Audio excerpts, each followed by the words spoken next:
Orang Indonesia itu kayaknya alergi banget sama orang yang pemalas. Gak jarang zaman sekarang lo bisa diviralin karena lo mau kondo, lo bisa digosipin sama tetangga karena lo udah lulus kuliah tapi kagak kerja. Bahkan lo bisa disangka ngepet dan mungkin dilaporin ke polisi karena lo diem di rumah mulu, atau bahkan lo disangka teroris karena lo gak pernah keluar dari rumah. Ya intinya lo dianggap males lah. Saking mengakarnya budaya kerja keras di Indonesia, orang malas tuh sering banget dianggap sebagai sampah masyarakat di lingkungan kita. Jadi ya kalau ada orang pemalas, ya orang itu berarti kagak berkualitas. Begitupun sebaliknya, orang yang rajin itu adalah orang yang berkualitas. Mau dia bodoh sekalipun, kalau dia rajin ya dia berkualitas. Padahal ternyata tidak selalu begitu faktanya gitu ya. Di video sebelumnya gue udah pernah bahas kalau orang pintar itu cenderung malas. Bahkan dalam beberapa konteks, orang malas justru lebih berkualitas dibandingkan orang rajin. Fenomena ini pun akhirnya bikin gue bertanya-tanya, emang gimana sih malas yang bagus sama malas yang jelek? Apakah lebih baik jadi orang rajin atau jadi orang malas? Nah terus, gimana sih biar kita bisa ngatasin masalah malas? Nah ini pertanyaan yang menarik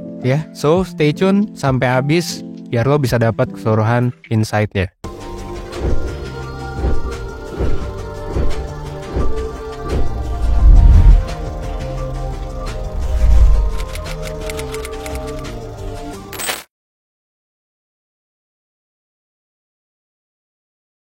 Beberapa bulan lalu gue melihat di berita ada kasus yang sangat membagongkan. Yaitu ketika programmer yang jagain server di Singapura itu dianggap ansos dan nganggur sama tetangga. Sampai dia disangka pakai babi ngepet. Padahal faktanya adalah dia tuh lagi sibuk gawe jagain server di Singapura. Kenapa sih bisa dianggap seperti itu ya? Karena standar sosial di masyarakat Indonesia masih menganggap kalau kerja itu ya harus pakai baju rapi, berangkat ke kantor, bukan pakai baju santai dan diem di kamar. Gue sendiri juga sebenarnya sempat nyewa rumah di satu daerah sebelumnya setelah gua nikah kemarin. Nah, dan sebagai YouTuber dan CEO yang bisa work from anywhere, dan karyawan gue juga bisa work from anywhere ya, WFA, ya gue akan jarang lah keluar rumah, ya kan? Ya ngapain? Karena gue kerjanya kan di rumah. Ya gue bisa meeting di mana aja, gue bisa kerja di mana aja juga. Jadinya nggak jarang tuh gue kalau siang-siang atau pagi-pagi ya sering banget masih pakai celana pendek ketika orang-orang udah siap-siap buat kerja. Ya gue mandi juga 2 hari sekali dan lain sebagainya gitu. Ini kebiasaan-kebiasaan yang males lah. Tapi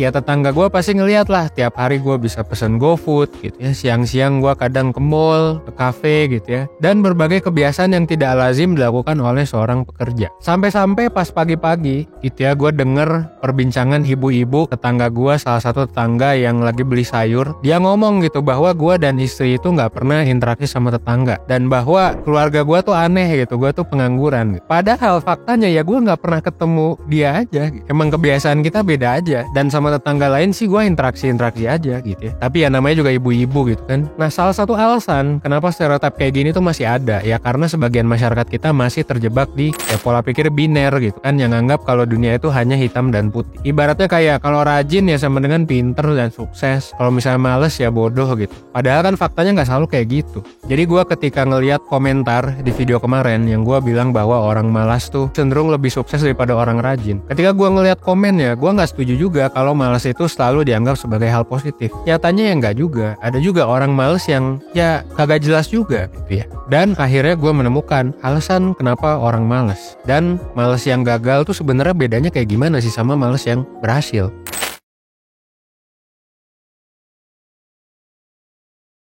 Oke, setelah gue cari risetnya, ternyata gue menemukan satu hal yang sangat membagongkan teman-teman. Satu riset neuroscience dari Oxford University itu ngejelasin kalau ternyata malas itu sebenarnya lebih ke masalah biologis. Artinya ini ada hubungannya dengan nature, bukan nurture. Atau masalah keturunan gitu ya, bukan masalah attitude, bukan masalah yang sepertinya bisa lu ubah langsung gitu. Jadi kayak butuh suatu hal yang kompleks gitu ya, hal yang unik untuk mengubah kebiasaan malas ini ternyata. Riset ini dilakuin ke 40 orang sehat ya, pakai MRI scan. Jadi ini bisa menggambarkan aktivitas otak. Hasilnya menunjukkan kalau orang yang motivasinya rendah atau mager gitu ya, itu ternyata punya aktivitas otak yang berbeda gitu, alias kagak normal gitu ya. Jadi gini, sebelum mutusin buat ngelakuin sesuatu, ada bagian otak kita yaitu di premotor cortex yang kerja duluan sebelum bagian otak lain ngatur gerakan fisik. Artinya sebelum lu memutuskan mau gawe atau lu mau nganggur gitu ya, itu tuh ada satu aspek yang menentukan lu tuh bakal nganggur atau lu bakal gawe. Lu bakal males-malesan, rebahan, atau lu bakal gawe. Nah, di otak orang-orang yang males, yang motivasinya rendah, premotor cortex ini bekerja lebih keras dibandingkan orang-orang rajin. Jadi, orang males itu harus ngeluarin energi yang lebih besar buat mikir dan ngambil keputusan. Which ini bikin mereka gampang capek gitu ya dalam ngelakuin sesuatu padahal belum ngelakuin banyak hal. Nah, riset ini bisa ngejelasin keunikan orang-orang males. Ya, keunikannya misalnya contoh lu punya temen yang mageran banget tapi pas ujian hasilnya bagus.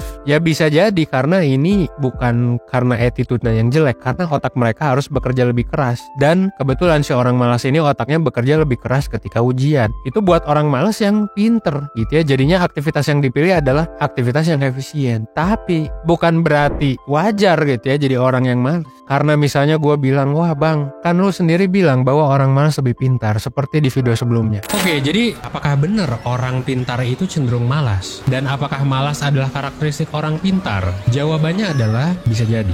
Nah, di video ini gue mau jawab dan klarifikasi cuy. Ya nggak apa-apa sebenarnya, malas tuh nggak apa-apa, asal lu masih tetap pinter dan sukses. Kalau lu ternyata udah malas, lu kagak pinter, lu nggak bisa memaksimalkan effort otak lu dengan efektif dan efisien, lu ternyata nggak pinter-pinter amat dalam hal itu. Bisa jadi malas ini akan berdampak negatif ke lu. Lu mungkin jadi orang yang kagak kerja, kagak jelas. Lu mungkin ketika sama pasangan lu mau kondo, lu jadi toksik. Ya berarti kemalasan ini adalah bad habit yang bisa ngerugiin diri lu sendiri, bahkan ngerugiin orang lain cuy. Sampai bahkan orang tua lu, pasangan lu, dan lain sebagainya. Ya jangan sampai lah intinya lu diviralin di Twitter karena lu malas-malasan doang dan mau kondo gitu. Kalau diomongin tetangga atau ya diomongin netizen tapi ternyata lu nggak males, ya nggak apa-apa gitu ya. Atau lu disangka ngepet tapi ternyata lu jaga server, ya nggak apa-apa sih. Tapi kalau lu sampai merugikan diri lu dan orang lain, nah berarti ini udah salah banget sih. Nah makanya gue bakal bahas tentang solusinya. Gimana sih cara kita bisa ngendalin rasa males biar nggak terlalu ganggu produktivitas? Apalagi sampai lu toksik ke orang lain dan lu jadi parasit gitu, yang lu hanya meminta-minta uang dan tidak bekerja. Nah kita bahas di section selanjutnya.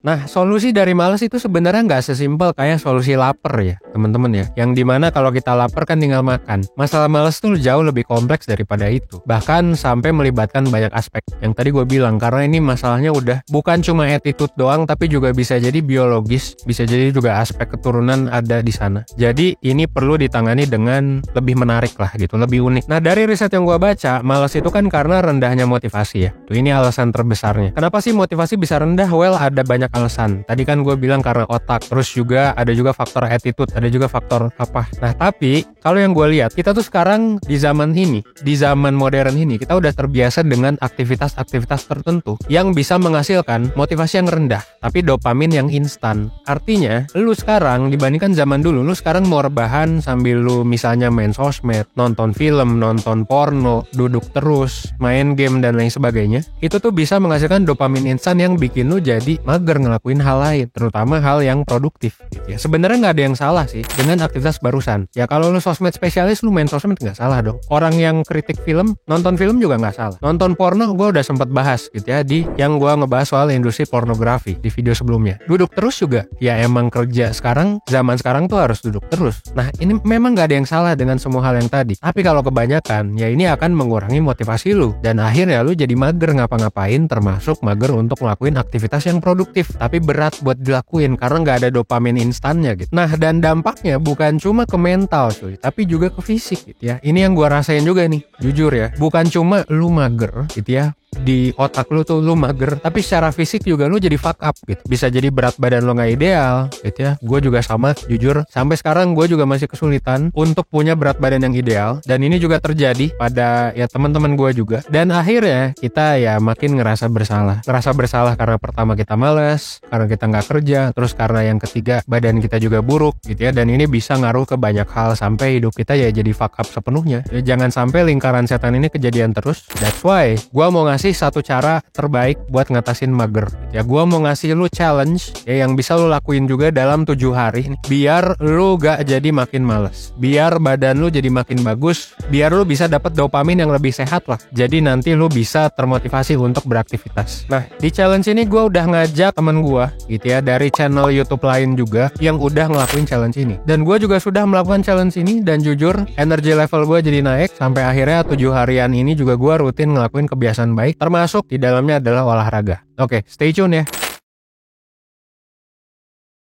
Kenalin, nama gue Arul. Nah, gue Zidni. Di sini kita berdua dari channel Player 2. Kalau Zidni sendiri di sini sebagai founder berarti ya? Di sini sebagai founder dan gue sebagai co-foundernya berarti.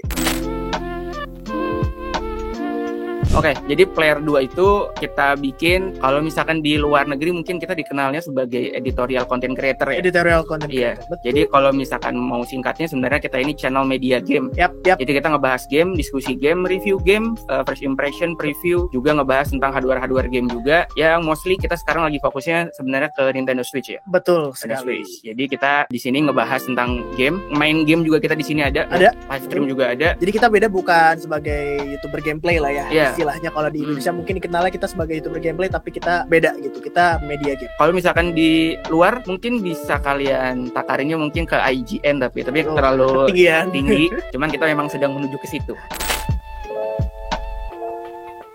Jadi kalau campaign Player Diet adalah dimana gue dan Zidni sih memang lagi butuh gerak, cuman kita males buat olahraga yang biasa-biasa aja gitu ya di sini. Jadi kita mencarikan alternatif lain, apa sih yang ada kehidupan kita gitu yang bisa kita gunakan nih tetap olahraga juga. Dan Zidni kebetulan menyarankan kalau di Nintendo Switch itu ada game yang beneran bisa bikin kita gerak gitu kan. Sebenarnya problemnya itu karena kita ini sehari-hari ya ngedit, duduk, betul. Terus main game pun kita nge-review game nggak cuman kayak nonton film kan, sejam 2 jam selesai, tapi kita ini butuh waktu lebih dari 10 jam. Betul. Dan sehari harus main 5-6 jam minimal untuk banget review game. Jadi kita kebayangkan sehari-hari kita bakal duduk banget.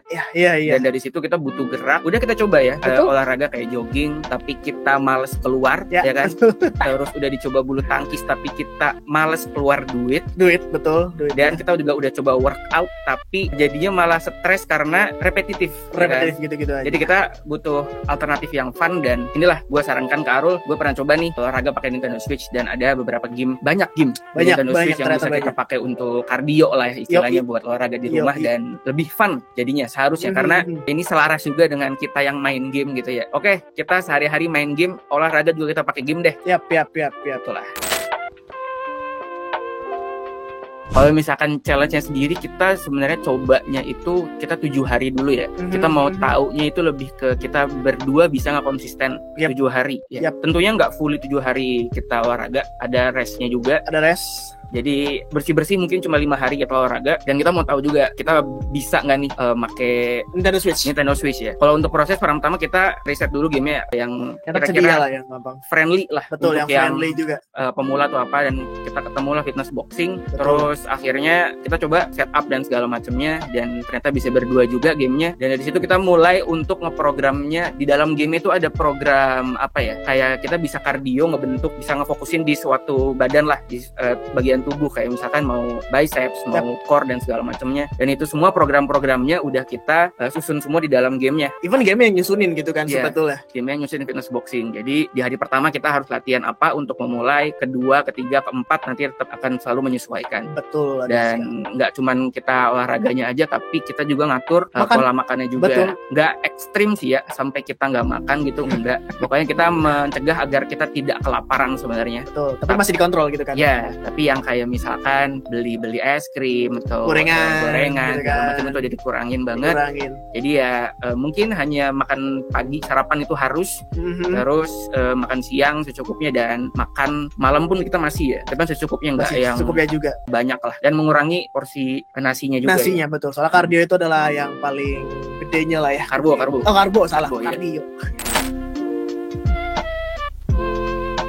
Setelah ngelakuin challenge-nya sebenarnya efeknya buat kita berdua sih sangat-sangat kerasa ya, karena kita yang udah lama banget nggak ada olahraga, even kayak joggingan juga jarang gitu kan. Ketika main ini secara konsisten di 5 hari kan, berarti bersihnya bersih 5 hari, itu bener-bener kerasa, yang mana semua badan gua remuk semua. Iya benar. Dan ya ditanya efektif atau tidak, sejujurnya ini sangat-sangat efektif buat orang-orang yang memang jenuh juga kayak kita gitu loh, pengen cari olahraga lain gitu kan, olahraga yang unik dan fun gitu di tempatnya. Misalnya kayak kalian yang udah sering olahraga pun ya, kayak misalkan yang sering nge-gym, pasti akan ada titik jenuhnya kalian melihat barbel tiap hari kan? Pasti males gitu kan. Jadi kita juga setelah olahraga pakai fitness boxing, pakai Nintendo Switch ini, jadinya bisa loh olahraga bisa fun banget. gini loh, Iya. dan tiap harinya akan merasakan experience yang berbeda juga gitu loh, nggak yang repetitif karena ada lagu yang beda-beda juga. Betul, ada Gerakannya lagunya, beda-beda. gerakannya juga. Terus efektif apa tidak? Efektif buat kalian yang mau olahraganya di rumah gitu ya. Betul, di rumah juga. Karena sih. ini walaupun hanya game saja, tapi beneran keringetan, beneran banget. capek, beneran ya kerasa lah sebadan badan. Iya, kerasa Kayak banget, beneran kerasa kalian banget. abis olahraga lah, dan nggak bisa diremehin kayak ini game doang, gue nggak usah pemanasan. Nggak, Itu harus banget pemanasan karena ini kerasa kayak full body workout sih jatuhnya. full body workout. Karena dari tangan lah sini sampai kaki tuh beneran kerasa kenceng semua. kenceng banget. Tapi emang bisa dibikin disclaimer juga, ini bukan berarti kita untuk yang bikin apa ya, six pack banget Iya, gitu, iya. ngegedein banget, kagak. Tapi ini cuman sekedar kardio aja, tapi Kardio. dengan cara yang lebih fun gitu. Iya. Buat gue sih akan sangat rekomendasikan ya, meskipun ini memang olahraga yang kehitungnya mahal, Oh iya, lebih mahal dibandingkan kalau kalian pergi ke gym. Iya benar. Karena pertama kalian harus membutuhkan Nintendo Switch-nya, Oh iya. yang kurang lebih harus beli V1, V2 kan? V1, Iya. V2an itu Iya, di di atas sekitar 3 juta 3 jutaan dengan gamenya juga, yang ternyata tuh masih di 600-700an. Iya.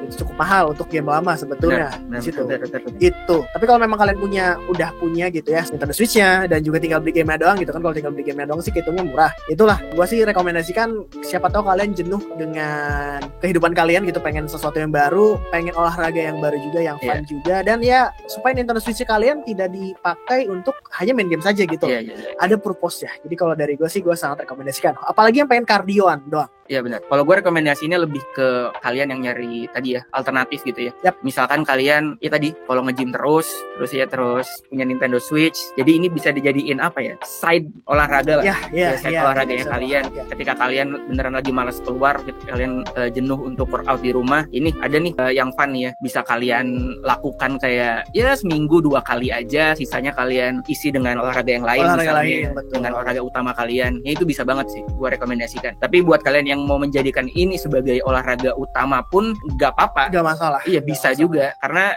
yang ditawarkan dari gamenya ini adalah tidak repetitif kan ya. Yap.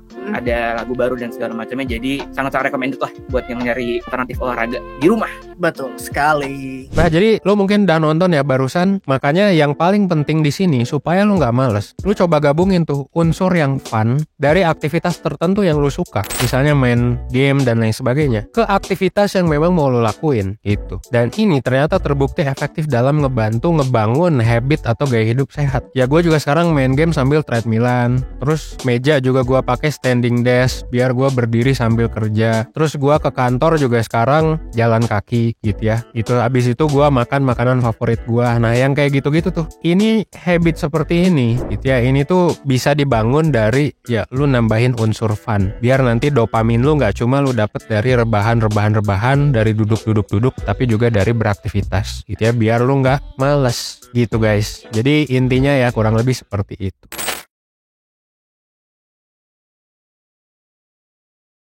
At the end of the day, ngebangun habit baik memang ya simple.